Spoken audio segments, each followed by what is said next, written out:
Assalamualaikum warahmatullahi wabarakatuh.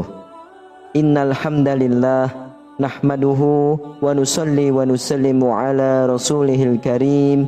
Ashhadu an la ilaha illallah wa ashhadu anna Muhammadan abduhu wa rasuluh.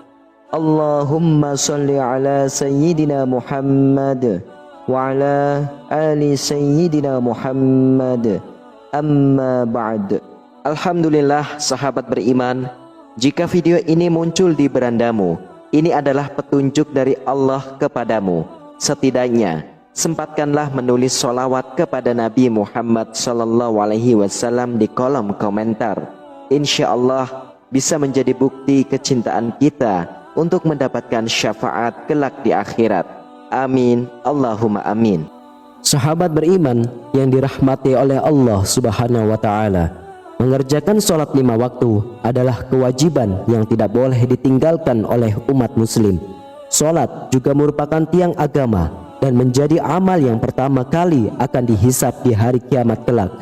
Dari Abu Hurairah radhiyallahu anhu berkata, Rasulullah sallallahu alaihi wasallam bersabda, sesungguhnya amal yang pertama kali dihisab pada seorang hamba pada hari kiamat adalah sholatnya. Maka jika sholatnya baik, sungguh ia telah beruntung dan berhasil, dan jika sholatnya rusak, sungguh ia telah gagal dan rugi. Jika berkurang sedikit sholat wajibnya, maka Allah Ta'ala berfirman, lihatlah, apakah hambaku memiliki sholat sunnah, maka sempurnakanlah apa yang kurang dari sholat wajibnya, kemudian begitu pula dengan seluruh amalnya. Hadis riwayat Imam Tirmizi. Ibadah sholat yang kita kerjakan haruslah sesuai dengan ajaran yang dicontohkan oleh Nabi Muhammad SAW, dari mulai bacaan hingga gerakannya. Karena sholat yang tidak sesuai dengan apa yang dicontohkan Nabi, maka akan ditolak dan tidak diterima oleh Allah Subhanahu wa Ta'ala. Selain itu, ada beberapa golongan orang yang tidak diterima sholatnya, meskipun ia rajin sholat, tapi malah akan dimasukkan ke dalam neraka. Siapakah golongan atau orang tersebut? Berikut ini ada 5 golongan orang atau manusia yang ditolak sholatnya oleh Allah, meskipun rajin sholat akan masuk ke dalam neraka sesuai dengan apa yang disabdakan Nabi Muhammad SAW. Yang pertama, orang yang sholat tapi percaya dukun. Golongan pertama yang rajin sholat tapi akan masuk neraka adalah mereka yang mempercayai dukun. Dukun adalah orang yang mengaku bahwa dirinya mengetahui perkara-perkara gaib atau yang tersembunyi. Rasulullah SAW bersabda, orang yang percaya kepada dukun, maka sholatnya tidak diterima selama 40 hari. Hadis riwayat Imam Muslim. Percaya kepada dukun termasuk ke dalam kategori dosa yang besar, karena musyrik dan menyekutukan Allah Subhanahu wa Ta'ala. Lalu yang kedua adalah sholat tapi sering berdusta. Berdusta merupakan salah satu dosa besar yang diancam akan disiksa dengan pedih di akhirat kelak. Di zaman macam ini, kebohongan tampaknya sudah menjadi suatu kebiasaan di kalangan masyarakat. Padahal sekecil apapun suatu kebohongan akan tetap dianggap sebagai dosa besar.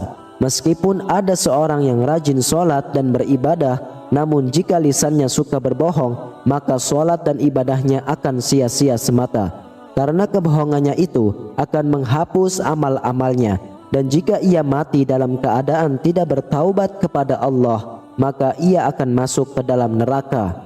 Allah Subhanahu wa Ta'ala berfirman, sesungguhnya yang mengada-ngadakan kebohongan hanyalah orang-orang yang tidak beriman kepada ayat-ayat Allah, dan mereka itulah orang-orang pendusta. Quran Surah An-Nahl ayat 105. Lalu yang ketiga adalah sholat tapi minum minuman keras atau khamr. Hal ini tidak jarang kita jumpai di kalangan masyarakat. Bahkan tidak sedikit sekali orang yang memperkuat sholat namun suka minum minuman keras. Inilah akibatnya jika menganggap sholat sebagai suatu rutinitas semata, sehingga dalam melaksanakan sholatnya tidak dibarengi dengan hati yang ikhlas. Minum minuman keras merupakan segala jenis minuman yang memabukkan. dan minuman semacam ini sangat dilarang oleh agama Islam. Tidak sedikit orang yang sholat belum tentu dapat terhindar dari minuman keras atau khamr. Rasulullah SAW sendiri berkata bahwa setiap minuman keras itu merupakan induk dari segala macam kejahatan. Bahkan Rasulullah SAW juga melarang setiap muslim untuk mendekati khamr, apalagi meminumnya, baik sedikit ataupun banyak. Khamr merupakan barang haram yang tidak boleh diminum oleh orang yang beragama Islam. Rasulullah SAW juga melaknat orang-orang yang berhubungan dengan minuman khamr. Untuk itu, sebagai umat Islam wajib hukumnya untuk menghindari khamr dan menjauhinya, dan segera mungkin bertaubat jika pernah meminumnya.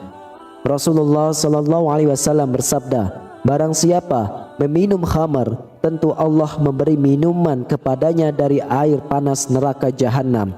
Hadis riwayah Al-Bazzar. Lalu yang keempat adalah sholat tapi sering menggunjing kejelekan orang lain.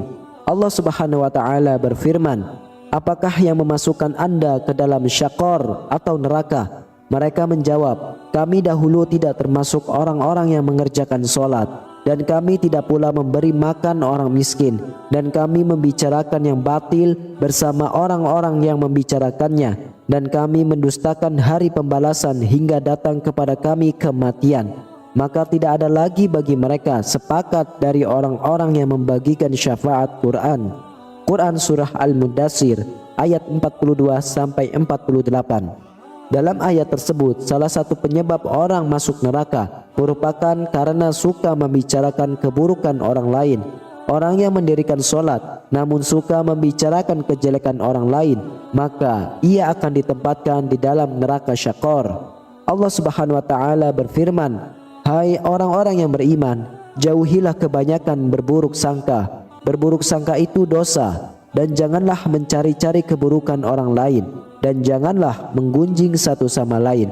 Adakah seseorang di antara kamu yang suka memakan daging saudaranya yang sudah mati?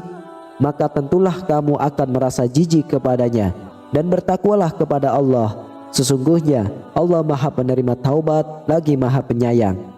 Quran Surah Al-Hujarat ayat 12. Kemudian yang kelima adalah sholat namun mengabaikan anak yatim.